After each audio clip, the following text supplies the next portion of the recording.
Oui, bonjour, messieurs, dames.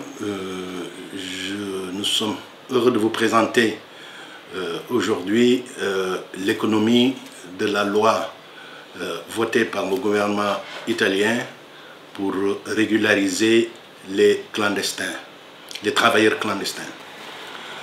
Cette loi a été votée et entre en vigueur le 15 septembre.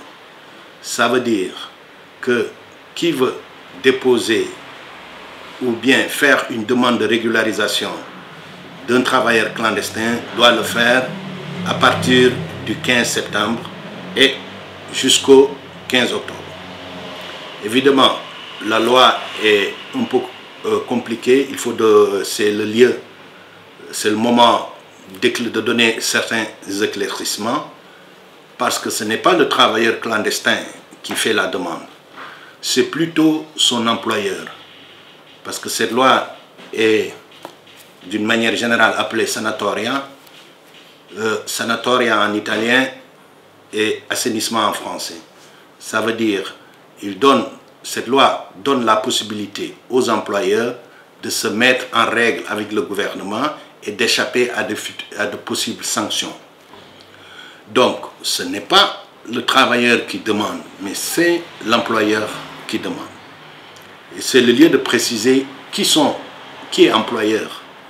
Un employeur peut être italien, il peut être de la communauté européenne vivant en Italie, mais il peut être aussi un non-européen vivant en Italie. Je veux parler des immigrés.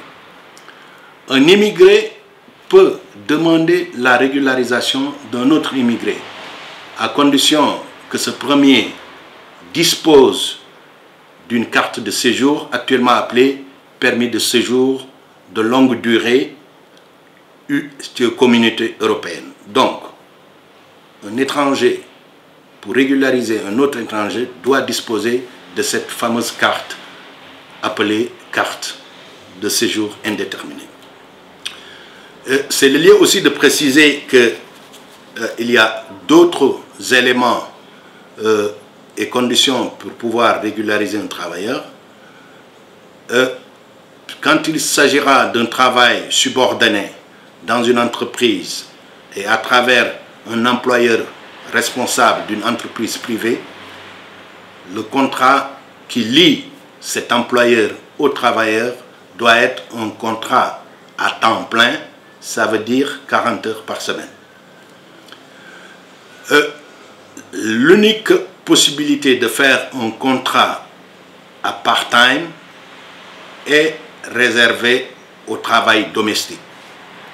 Ça veut dire qu'un employeur domestique, un privé employeur domestique, peut régulariser un travailleur clandestin par le biais d'un contrat part-time de minimum de 20 heures par semaine. L'autre condition relative aux employeurs est que ce soit l'employeur domestique comme l'employeur d'une entreprise privée doit disposer d'un revenu annuel compris entre 20 000 € et 30 000 €. 20 000 € quand il s'agit d'un travail domestique et 30 000 € de revenus quand il s'agit d'une entreprise privée. Et ça, la loi est très claire que pour régulariser un travailleur clandestin, sur le plan domestique, l'employeur doit disposer d'un minimum de revenus de 20 000 €.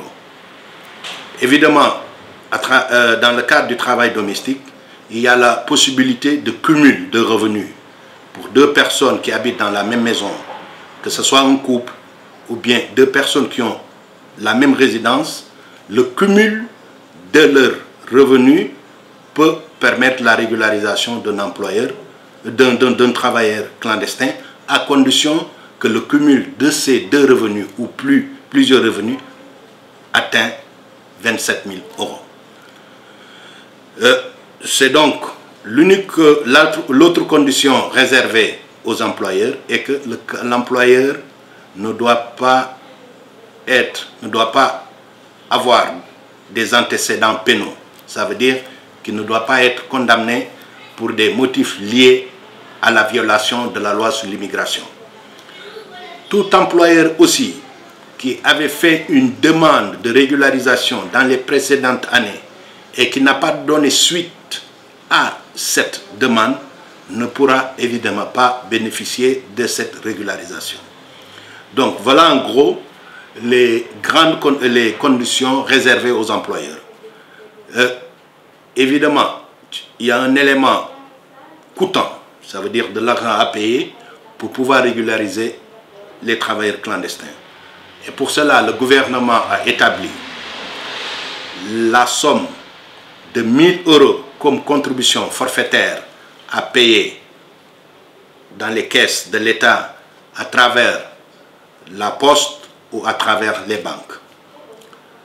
La deuxième condition financière posée à ces employeurs est que tout employeur doit régulariser 6 mois de cotisation sociale pour chaque travailleur à régulariser.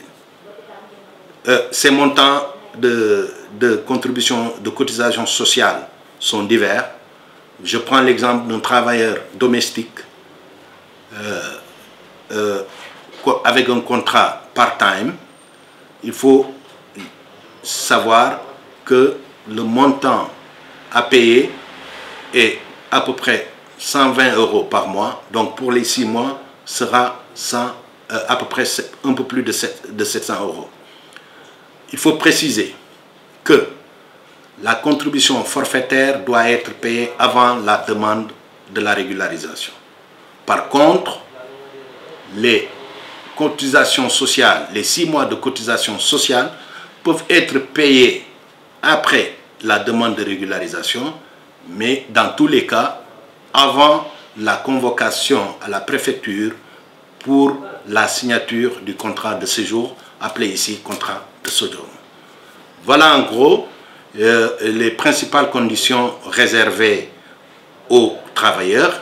Et maintenant, nous allons vous parler des conditions réservées aux travailleurs.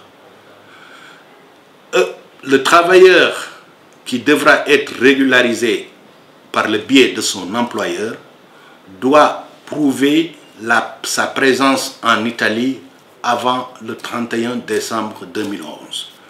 Vous avez compris les motifs qui ont poussé le gouvernement à mettre en place cette condition que nous jugeons difficile, mais c'est pour éviter que les travailleurs clandestins des autres pays regagnent l'Italie pour pouvoir se régulariser.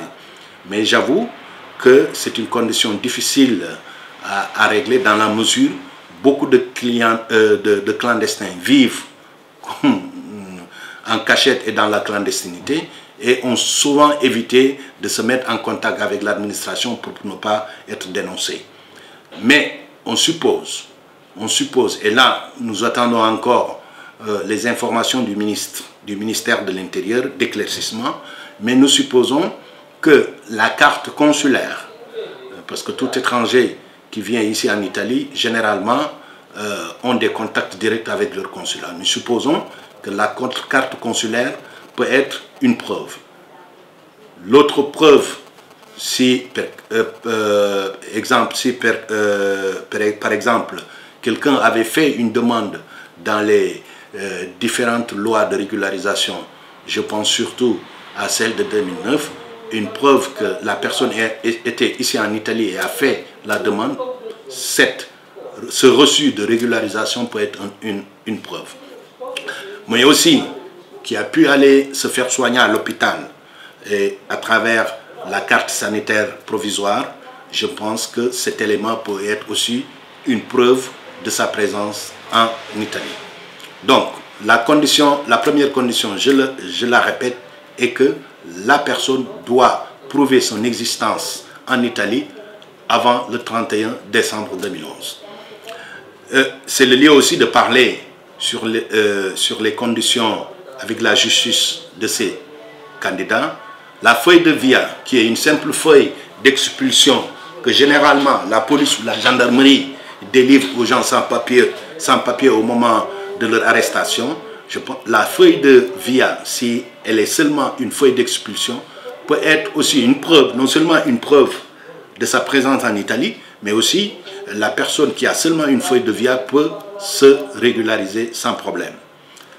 Évidemment, si cette feuille de via, cette feuille d'expulsion est accompagnée d'une condamnation pénale, ça devient autre chose et nous reviendrons sur cet élément pour mieux vous éclaircir. Donc, la présence en Italie, la feuille de via, la condamnation pénale, évidemment, est un obstacle pour la régularisation. Parce que qui a une condamnation pénale liée à l'article 380 et à l'article 444 du Code pénal de l'Italie est exclu de cette régularisation. Je lance un appel à tous les travailleurs clandestins de faire très attention et d'éviter, malheureusement, à chaque loi de régularisation circulent des groupes organisés pour tromper et truander les clandestins et les travailleurs étrangers. Je vous exhorte et je vous sensibilise sur ce point. Évitez d'être roulé dans la farine, comme on dit. Évitez d'être truand par ces groupes organisés. Et avant de donner son argent à une personne, à un employeur soi-disant régularisateur, il faut être sûr de son contact. Donc, je vous donne cette information, ces informations afin de vous sensibiliser. Et si vous voulez d'autres informations, parce qu'à travers notre canal YouTube qu'on appelle canal Yokuter, en sénégalais ça veut dire canal Croissance, nous fournirons assez souvent des informations liées à la vie des immigrés en Italie. Merci et à la prochaine fois.